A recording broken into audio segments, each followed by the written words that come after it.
Hello, welcome to another of my reviews of Tai Lopez's 67 Steps. This is step number 48, Michael Jordan's Swagger and American Idol Syndrome, the truth about humility.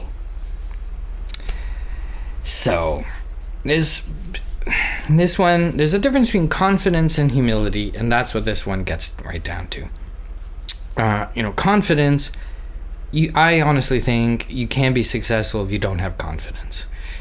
First of all, you have to be able to envision your success. You have to be able to believe through the tough times that you're going to get there.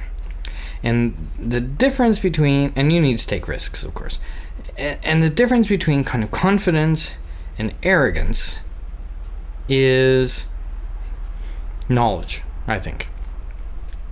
So, and there's a lot of people out there who are arrogant, false confidence, if you want to call it that.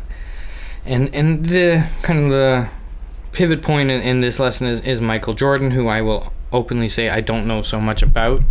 I know he's a basketball player and was a basketball player. I also know that he is supposedly the first sports personality to become a billionaire. So there you go. Somebody worth listening to. The thing about Michael Jordan, this quote that is really fascinating, is that from one of his early coaches, he said he never met somebody more teachable than Michael Jordan. And Jordan had, famously was confident, cocky, but his confidence didn't stop him from listening.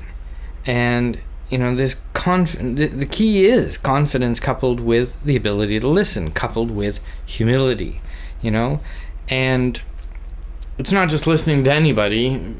Tai goes off on this tangent that I think's obvious, but maybe worth pointing out, that you don't just listen to anybody. Listening should not be a democratic event. Not everybody gets a vote in their input to you.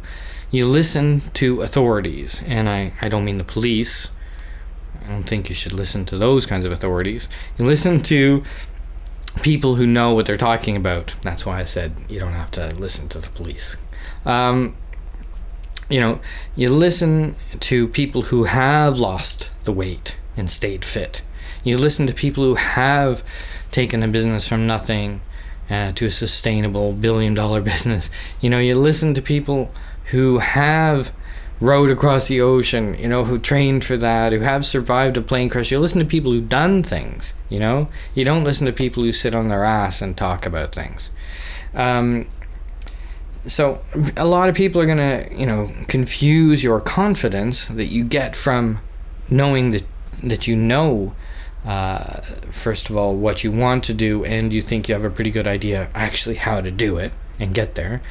People are going to think you're arrogant, but tell them. So one of the kind of flip sides of confidence, arrogance, is how does this come about? Not really a flip side, but Tai references a book called Bounce. And in that, there's a study quoted that says that parents who compliment their kids, oh, you're so smart, and you can do it, and you're great at this, that actually does them more harm than good. You should be complimenting them on, of course, if they do something and it's good. Of course, you should say something. That's also, I think, very damaging to a child if they do something and they don't get some kind of feedback from their parents. That's very damaging as well. But to just say, oh, you're great at it, and you see that sometimes when you go, places where there's kids and parents. I don't have kids, so I try not to go to those places. But, where they're saying, oh, you're doing great, the kid's not doing great. Maybe he's doing okay, but he's not doing great, And so the opposite of this confidence is what Tai calls this American Idol syndrome, which I think is a great name for it. And that's people who go onto American Idol who actually think they can sing, and they can't.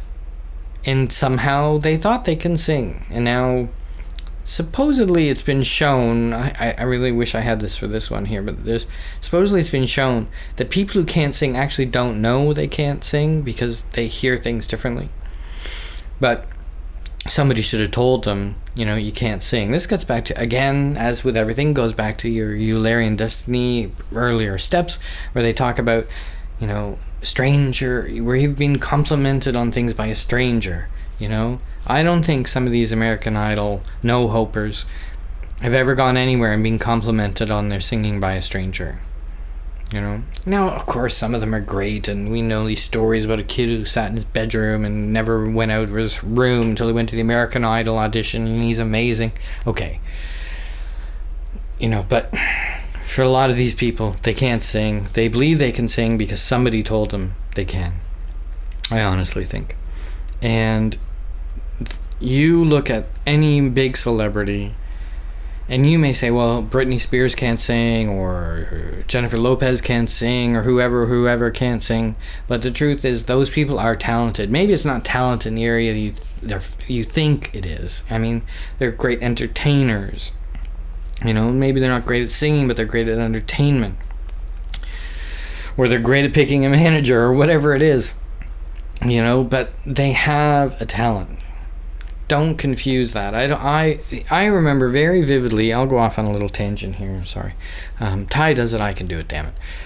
I remember way back in my high school days, we were at some other high school playing music, and somebody was dissing. Sorry about that. I think, if I'm not mistaken, it was Donna Summer. This was in the 70s, so. Was saying, oh, Donna Summer's crap. And I said, well, millions and millions of people love her music. Millions and millions of people think she's great. And somebody is not great just because they're popular, but I honestly think that people are popular for a reason. They're striking a chord with people. And let's face it, Donna Summer's great. So I may have even been Michael Jackson. But it was somebody who I had talent, but just this person didn't like them. But what you end up saying is that millions and millions and millions of people are wrong, are stupid. And I think you can fool some people, but you can't fool that many people, It strikes a chord. Justin Bieber struck a chord with those girls. And it was the same chord that the Beatles struck. Now, the Beatles were different, obviously. But it was a chord that they struck. So there was a talent there. There was a ability there, an energy there. So don't discredit successful people. It's pointless to do that. You should be learning from successful people, even successful people you don't like. So there. Gosh, sorry about that. All right. Anyway, okay. I'm back now.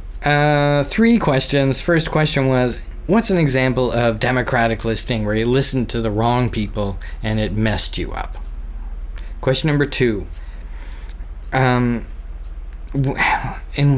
What was a time when you went off into this realm of arrogance and delusion? American Idol syndrome. When was the time you did that?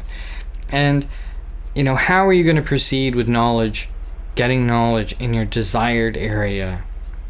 To get over your mediocrity. You have to rise above mediocrity. You can't be mediocre. It doesn't work. That's, again, the American Idol syndrome. There's a lot of people in there. You got to be pretty good to get over that. And the world is like that. And sometimes you need to have faith. We talked about all these things before. You need to have faith, but you have to put up or shut up. People don't like people who say, oh, I'm going to do this one day. I'm going to do this one day. If you don't do it, people are going to get really tired of hearing that. And people will work hard on tearing you down. So that's the lesson. Don't be arrogant, be confident, and don't be mediocre. All right. I'm sorry. I don't know what's in me today. We'll see you soon for another step number 49.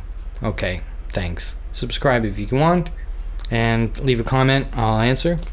Talk to you later.